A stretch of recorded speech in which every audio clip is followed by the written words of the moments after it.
Inilahat ni Emma ang tunay na katauhan ni Reka, ang kanyang ginamit na kakayahan upang maitakas si Reka sa ibang panahon at mailigtas sa digmaan sa kanilang bayan. Subalit ang kakayahang ito ay maigpit na ipinagbabawal. Susumpain ang gagawa nito at patuloy na gagala sa daigdig ng walang kamatayan. Pagkalipas ng 400 taon, muling nagtagpo ang ina at ang anak. Subalit dahil sa sumpa, kahit kailan ay hindi nila mahahawakan ng bawat isa. Hindi rin maikakailang suliraning dulot ni Corey, ang kapatid ni Reka, ngayong dinala sila sa isang panahon. Ang hamon sa kakayahan ni Reka. Reka! Hindi ko akalain maniniwala ka sa mga ganyang kwento! Huwag na po kayong magtampo! Nung una naman, hindi rin naman ako makapaniwala eh! Yan ba ang igaganti mo pagkatapos itang palakihin at papag-aralin? Or how about we start over again? Well, fine then. So when did you start lying through your teeth? Who you calling a liar? You better watch what you say, sonny boy. You're not too big for a good old spanking. At ikaw, bakit hindi mo sinabi sa akin ang totoo? Bakit pinaniwala mo ako na ikaw nga ang tatay ko?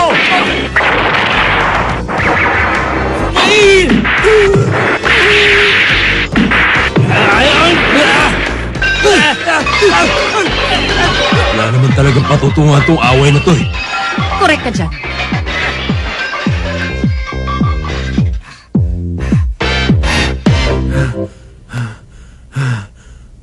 Alam mo tay, hindi naman talaga ako galit sa'yo eh. Kung hindi dahil sa'yo, sa tingin ko hindi na ako nabuhay sa mundong ito. Kaya naman, gusto ko magpasalamat sa inyo. Dahil tinuring niyo akong tunay na anak at sa lahat ng oras ay pinadama niyo sa akin ang inyong pagmamahal. Reka, anak. Ngayon sabihin niyo sa akin, paano ba talaga ako napunta sa bahay na ito? Yan ay kung hindi niyo ikasasama ng loob. Alam kong napakahirap tanggapin ako ang kanyang ina, lalo na't matagal na panahon din kami nagkawalay. Subalit, kung alam mo lang ang aking hirap sa paghahanap kay Reka, at ngayon nakita ko. Tama na. Pwede ba huwag ka nang umiyak? Ayokong nakakakita ng babaeng umiiyak eh. Ayoko rin namang maging kontrabida sa harap ninyong lahat. Tatay. Reka, makinig ka sa akin. Alam mo, 15 taon na nakakaraan at umuulang panahon.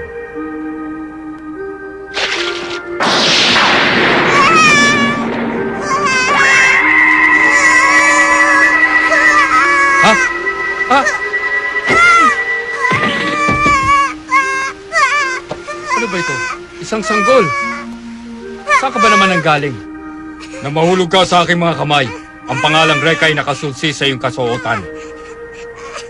Naghanap ako ng mga taong pwedeng umampun sa'yo pero wala akong makita. Kaya pinasya kong kupkupin ka na at ituring na anak.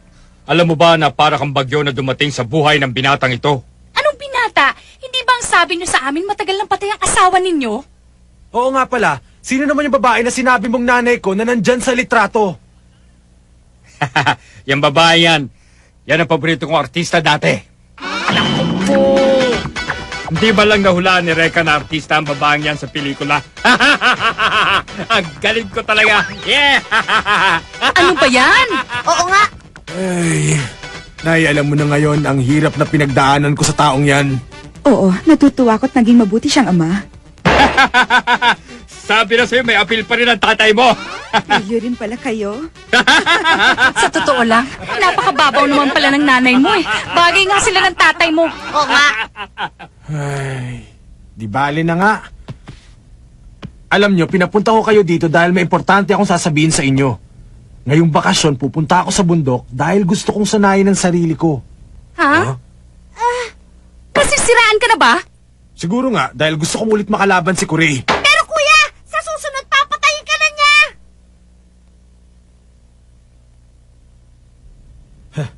Kahit naman tumakbo pa ako at magtago, hahanapin pa rin niya ako. Mabuti na yung handa.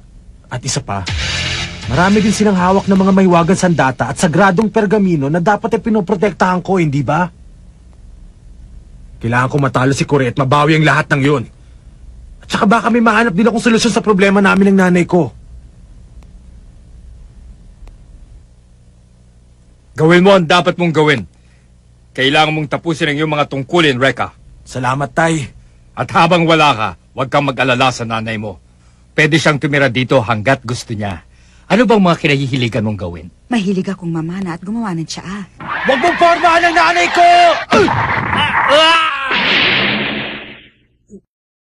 Sorry, Tay. Bye-bye. Reka! Batang yun talaga. Reka,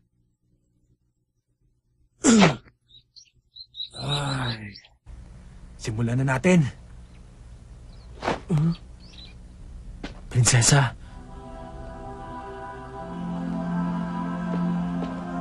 Reka, aalis ka na lang ba nang hindi mo man lang sinasabi sa akin?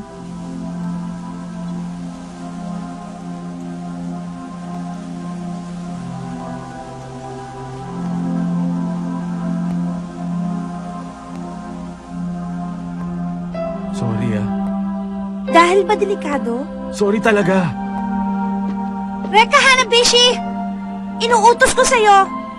Mula ngayon, wala kang dapat itago sa akin kahit na gaano pa kadelikado gagawin mo. Maliwanag ba? Prinsesa? Hindi ako kasing hina ng iniisip mo. At pag humarap ka na sa mga pagsubok, alam ko makakatulong ako kahit paano. Tulong? Hindi mo naman kaya magluto para sa sarili mo, di ba? Sasama ka sa akin? Siyempre naman. Maximo, pwede ba tumulong ka naman sa pagtitinda ng bulaklak dito? Nanay naman, walang bibili sa atin kung ako magbabantay. At isa pa, may ginagawa ko eh. May ginagawa pala, ha? Sa iba ko na rin ibibigay ang allowance mo. Ang tigas ng ulo. Good morning, ha.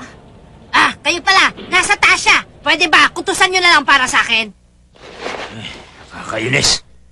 Kasi ayoko naman talagang iwan ng nanay na nag-iisa para lamang magsanay. Pero ayoko rin si Reka lang ang magiging sikat sa eskwela. Anong ginagawa mo dyan? Ha? Ira! Bakit kayo nandito? Ano?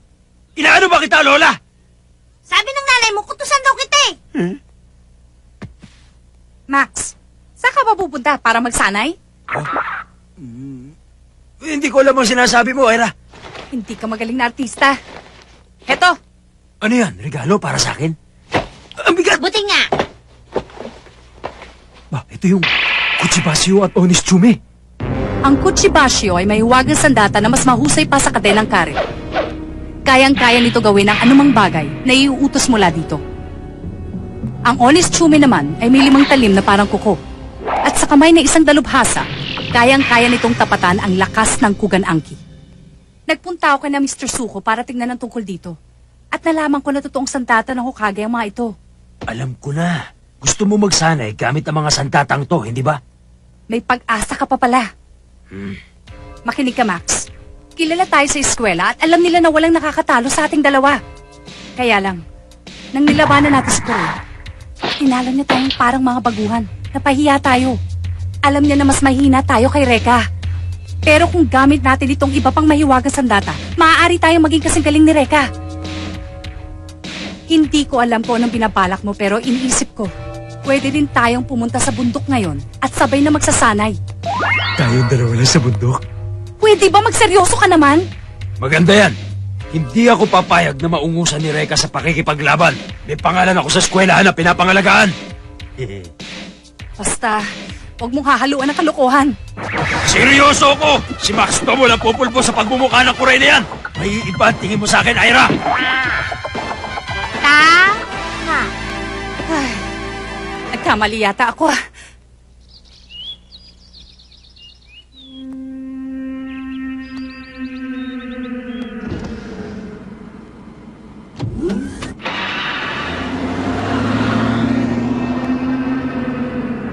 Bakit nyo naisipan na ilipat dito mga gamit sa pagkuklon? Nasa uling bahagi na kami ng aming mga eksperimento at nararapat lamang na malapit sa langit ang aming ginagawa. Kumbaga, isang pilosopiyang moral. At isa pa, ito ang gustong mangyari ng aking ama. Sumusunod lamang ako.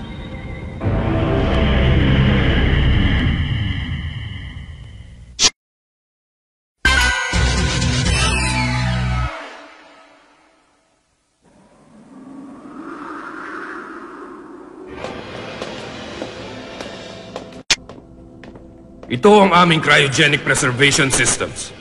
Lahat ng eksperimento upang madaya ang kamatayan ay nagsimula dito. Pagkatapos namin gumugol ng limpak-limpak na salapi at nagsagawa ng mga pag-aaral, ito na ang naging resulta. Ito ba ang mga clones sa mga tao? Oo, nagsisimula na rin kaming maghanda upang gumawa ng inyong clone. Kahanga-hanga. Mahal na Pangulo, kung nakikita ninyo ang biyayang idinudulot nito para sa inyo, ay itutuloy namin ang proseso ng paggawa ng inyong clone. Yun nga lang, may kakabit itong kaunting halaga. Sabihin mo, babayaran ko kahit na magkano. Sa wakas, matutupad na rin ang aking pangarap na maging isang immortal. Matutupad po ang inyong kahilingan. Opo, dito po tayo.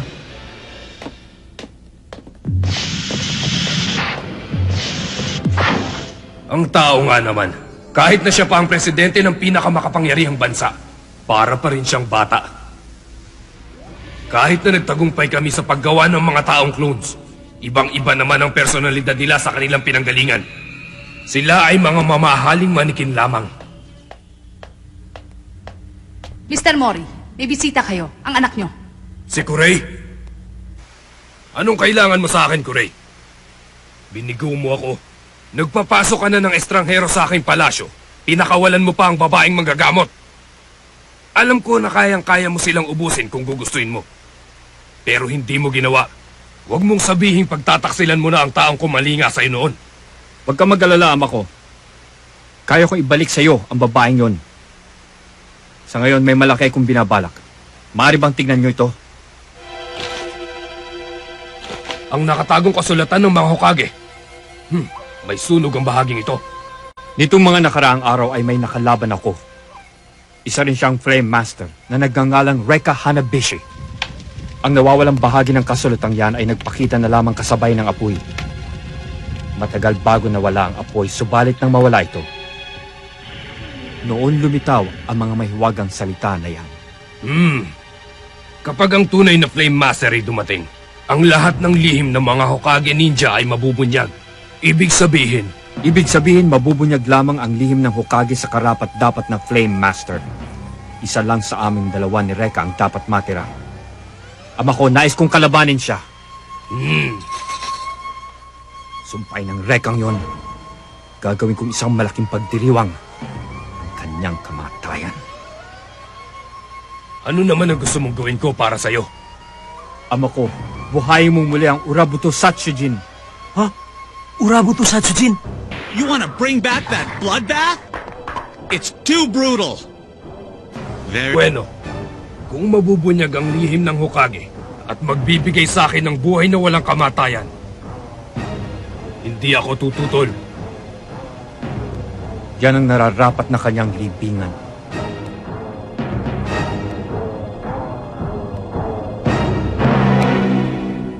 Prinsesa, kahit na anong mangyari, huwag kang lalapit sa akin, ha? O sige, pero bakit? Makikita mo mamaya. Ha? Huwag mong sabihin magsasanay ka na wala yung armband mo. Tama ka. Pero pag tinanggal mo yan, lalabas na naman yung mga nakakatakot na dragon. Naging maluwag sila sa'yo nung una, pero hindi ibig sabihin nun na pakakawalan ka pa nila uli. Nakahanda pa rin ako.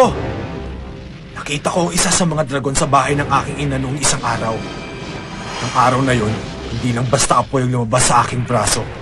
Ibang klaseng kapangyarihan. Kaya kailangan kong lumakas dahil kung hindi tiyak na matatalo ko ni Kurei. Kaya ngayon, kailangan harapin ko muli ang 8 dragon. Pero... Prinsesa, manood ka lang at huwag kang makikialam, ha? Diyan ka lang, huwag kang bababa dito. Panoorin mo kung paano ko tatalunin ang 8 dragon sa paraang alam ko! Flame Dragons!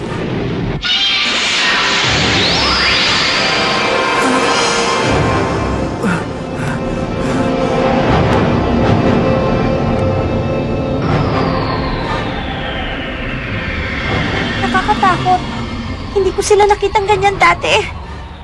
Ngayon nalilisik ang mga mata nila sa galit. Si Reka kasi, padalos-dalos. Tingnan mo nga naman. May nabubuhay pa palang hangal na tatawag sa akin ay ikalawang ulit. Talaga bang nais mo magpakamatay, bata?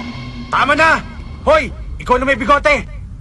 Lumabas ka sa braso ko nung huli tayo makipaglaban, di ba? Ang galing nga ng bolang apoy na nagawa natin eh. Tingnan mo na, Tare. Pinalalaki mo lamang ang ulo ng hangal na batang ito. Patawarin mo ako, Beshi. Nagawa ko lamang yun dahil nababagot na ako. Wala akong pakialam kahit ano pa ang dahilan. Ang gusto ko lang ay lumakas. Kaya ibigay niyo ng inyong kapangyarihan. Magsisisi ka hambog at tagpalasan!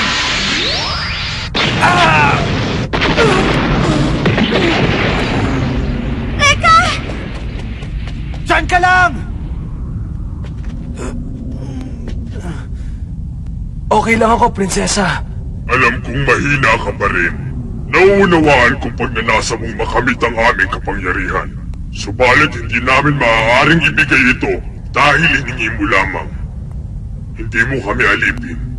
Pero kung nais mong makamit ito, pasunurin mo kami gamit ang sarili mong kakayahan. Sige, okay lang sa akin yun. Paluluhurin ko naman kayo sa aking harapan. Apo! Lagot ka ngayon.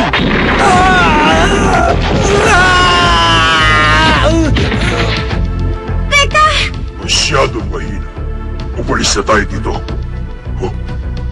Hindi man lang natinag matapos nating atakihin. O ano, hanggang dyan na lang ba ang kapangyarihan ninyo? Huwag niyo sabihin ganyan kayo kahina. Ang mabuti pa, magsama na kayo para medyo naman lumakas ang konti. Pinapatawa mo. Tiyak na hindi ako mababagot sa mga gagawin namin sa iyo. Hindi ko na siya mapapatawad pa ngayon. Sige lang, nakahanda na ako sa inyong lahat. Magtatagumpay ako sa inyo! Yeah!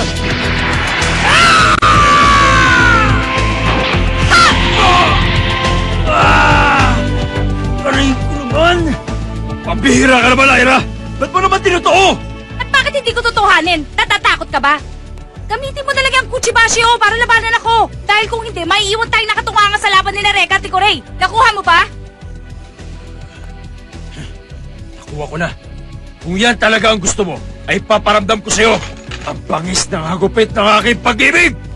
Ang baduy mo talaga. Tumira ka na lang!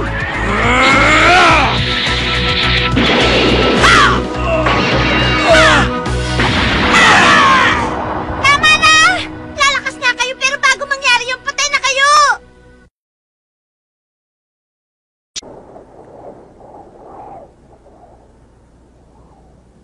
Hindi ba dito nagsasani si Reka?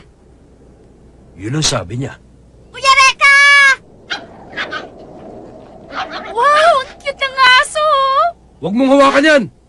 Hindi yan ordinaryong aso. Di lang. Nagsasanay ka rin sa sarili mo, no? Ba't siya nagagalit? Nakakatakot ang aso! Nandito ako upang maghatid sa inyo ng isang mahalagang mensahe. Ang aso! Nagsasalita? Ang teknik na yan ay tinatawag na Kuchiyose. Isang kakayahan ng ninja na gumamit ng hayop o ibang bagay para magsalita. Ibig sabihin, pinagbabantay sa atin yan dito. May dala akong mensahe sa inyo mula kay Master Kuray. Sabi ko na nga ba? Kaya ko kayong tapusin anumang araw, anumang oras. Kaya lang hindi yun makakapagpasaya sa akin. Kaya inaaniyahan ko kayo sa aking paligsahan, ang Urabuto Satsujin. Inihahanda na ang pagdarausan nito. Wag kayo pumayag! Ano ba yung Urabuto Satsujin? Masama ang naririnig ko tungkol dyan. Maraming namamatay na tao. Kaya wag kayo papayag! Hindi namin kayo papayagang tumanggi sa aming panyaya. Dahil pag ginawa niyo yan, isang nakakakilabot na katapusan ang inyong mararanasan. Sa bagay, yun din ang magiging kapalaran niyo pag pumasok kayo sa paligsahan. Magandang ideya yan. Tinatanggap ko. Oh, kamusta na kayo? Reka! At si Ana? Sabihin mo sa amo mo, handa na akong talunin siya. Pangas kang talaga. Wala kang karapatan para insultuin ang aking Panginoon. Hindi kita mapapatawad. Iniinsulto ko lang si Kuray, nagalit ka na. Eh kung ganon, tayong dalawa na lang maglaban! Tapos ka na!